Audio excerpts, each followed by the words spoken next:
ओम शांति। सभी परिवारों में आजकल एक समस्या उभरती जा रही है और वो ये है कि बच्चे जैसे बड़े होते हैं 9-10 तक आते हैं, कई बच्चे गलत मार्ग पर चल पड़ते हैं। माँ बाप को पता लगता है उनके रिजल्ट से तो चिंता होती है। संकल्प बहुत चलते हैं, इनका भविष्य कैसा होगा।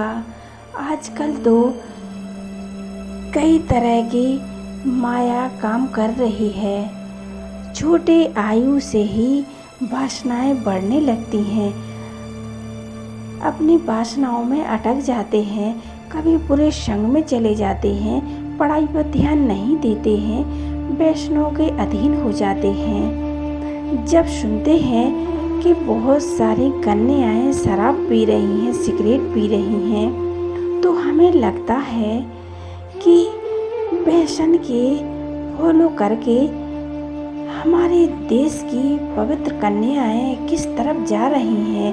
उन्हें पता नहीं है कि भारत के महान कल्चर का कोई ज्ञान नहीं है। ये आने वाले विनाश के महाचिन्ह है। उसमें विशेष पवित्र कन्याएं जब गलत मार्ग के राही बन जाते हैं तो समझ लो कि अंतिम समय आ पहुंचा है। कि भारत की नारी तो गौरव थी, भारत की नारी तो संसार को राह दिखाने वाली थी, सभी को रोशनी दिखाने वाली थी, पवित्र आत्माएं रही हैं।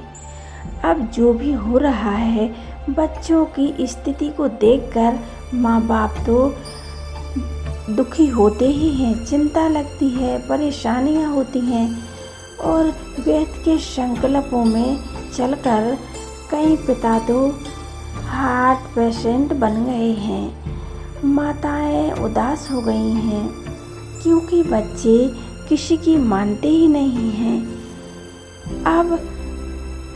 अब तो यह क्लियर आवाज़ होने लगा है कि यदि हम भगवान की मानेंगे तो हम भी तो भगवान के बच्चे हैं। यदि हम भगवान की मानेंगे तो हमारे बच्चे भी हमारी मानेंगे। बाबा ने बहुत अच्छी विधियाँ बताई हैं। यदि तुम अपने बच्चे को आत्मदृष्टि से देखने का अभ्यास करेंगे और स्वयं को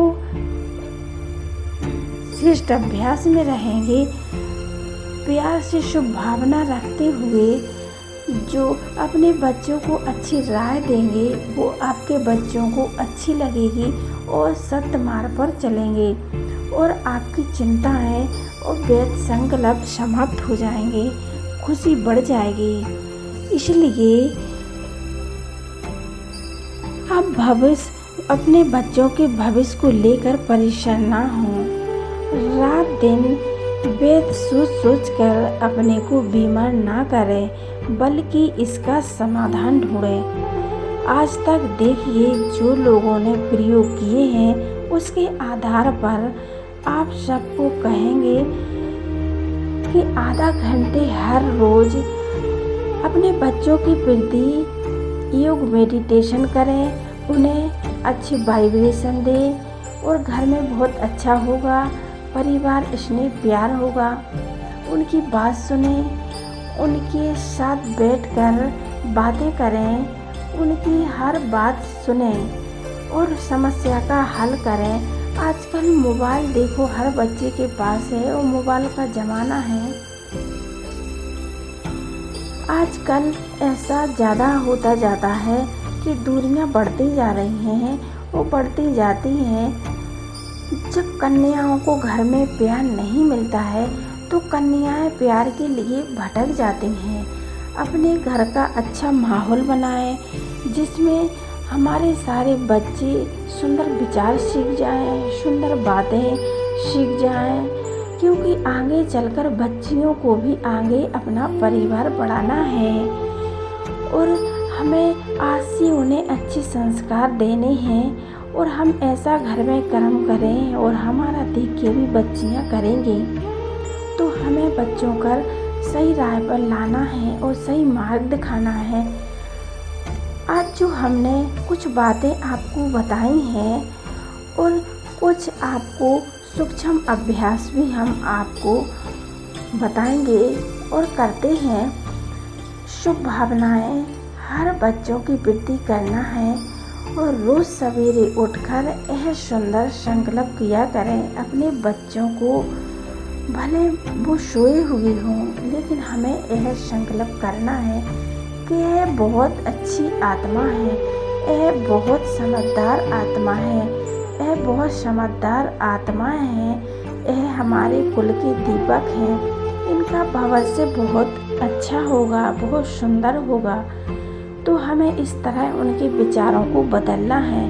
बहुत बच्चे ऐसे भी हैं कि 18-20 साल के होते हुए भी बहुत बड़े बड़े काम संभाले हैं, बाप के सहयोगी बने हैं और हर कार्य में मदद की है।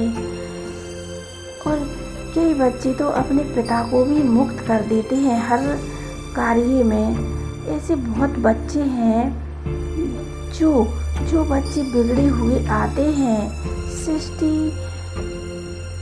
जिनमें बच्चों के भविष्य को लेकर माँ बाप को बहुत चिंतित होते हैं, वे संकल्प बहुत चलने लगते हैं। तो उनकी जिम्मेवारी, नेक्स्ट बात है, उनकी जिम्मेवारी शिव बाबा पर छोड़ दो। रोज सवेरे उन्हें योगदान दो। तो साथ में यह भी संकल्प करना कि बाबा ये आपके बच्चे हैं, इन्हें सद्बुद्धि देना, यह सही मार्ग पर ले जाना, यह आपका भी काम है। आप भी हमारे परिवार के बड़े हो, हम आपको यह जिम्मेवारी देते हैं, लेकिन कहने मात्र नहीं, प्रैक्टिकल में भी उन्हें अपना बनाना है बाबा को। तो बाबा हमारे परिवार को अच्छे वाइब्रेशन में ले लगेंगे और हमारे परिवार में परिवर्तन भी होगा। और कई बच्चे ऐसे हैं अपने पिता का सामना करते हैं और अपने पिता का अपमान भी करते हैं और उनकी भावनाओं को ठेस भी पहुंचाते हैं। तो कई माँ बाप की ऐसी पोजीशन है और अपने बच्चों को बहुत प्यार दिया है, अपनापन दिया है, ऐसा समझते हैं कि माँ बाप तो बच्चों के लिए अपना जीवन ही कुर्बान देते चले जाते हैं। और माता पिता कहते हैं कि सब कुछ बच्चों का ही तो है, इनका भविष्य अच्छा हो, इनके पास सब कुछ हो, इनका कोई अभाव ना हो। ये श्रेष्ठ भावनाएं माता पिता की होती हैं, इसको ही सम्मान कहेंगे। और बच्चे को माता पिता सम्मानित देखना चाहते हैं। तो जब कदम कदम पर माता पिता का अपमान होने लगता है तो माता पिता की दुखी और परेशानियों की कोई सीमा नहीं रहती है और गंभीर कोई अटेंशन, बीमारी, अटैक, ये फिर माता पिता के अंदर हो जाता है। ऐसे कितने केस हो रहे हैं क्योंकि कई बच्चे कितने गंदे गंदे काम कर रहे हैं तो माता पिता को कितनी टेंशन होती है। ऐसे कई बच्चे हैं, सब जगह नहीं, बहुत % आ गई है और बाप ने अपने बच्चों के लिए सब कुछ किया।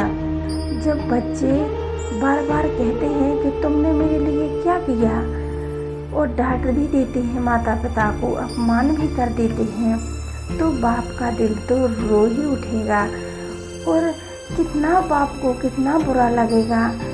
एक कलयुग का अंत है, इसमें तमो प्रधानता, संपूर्ण प्रकोप है, अभाव है। नई संतानों पर इस कलयुग के वातावरण का बहुत असर है। थोड़ा अपने को हल्का कर ले और ये बातें स्वीकार कर ले। अपनी स्थिति को, अपने हेल्थ को देखकर, और ये हमारे हाथ में नहीं है और अपने कर्म भी उनके भविष्य का निर्माण करते हैं। हम तो उनके सहयोगी बन जाएं। सभी माता पिताओं को कहूँगा कि अपने बच्चों के सहयोगी बनकर ना कि परेशान हो ज़्यादा, ना उन्हें ज़्यादा आदेश दें। अपने अच्छे स्वरमानों का अभ्यास करें और आत्मदृष्टि का अभ्यास करें और स्वरमानों में स्थित रहें और अपने बच्चों को अच्छे वाइब्रेशन दें और बाबा से शक्तियाँ लें और अपने बच्चों को अच्छे संकल्प करें, शुभ भावना दें, प्रेम अपनापन दें, हल्की भी रहेंगे और तो वेद संकल्पों से मुक्त रहेंगे और अपने बच्चों का भी कहीं ना कहीं अपने बच्चों पर भी वो प्रभाव पड़ेगा और ज़्यादा चिंतित ना हो। ओम शांति, ओम शांति।